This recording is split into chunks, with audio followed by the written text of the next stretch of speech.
Hi friends, আসসালামু আলাইকুম। আশা করি আপনারা সবাই ভালো আছেন। আমরা আজকে একটি এক্সপেরিমেন্ট করব, সেটা হচ্ছে পেট্রোল দিয়ে। এটা পেট্রোল, আমরা এটা দিয়ে আজকে এক্সপেরিমেন্ট করব।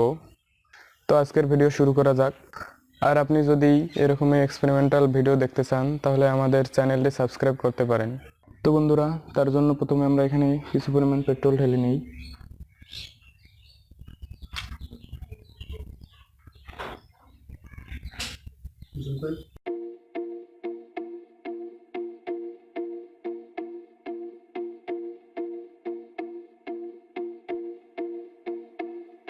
তো এখন আমরা এখানে আগুন লাগাবো।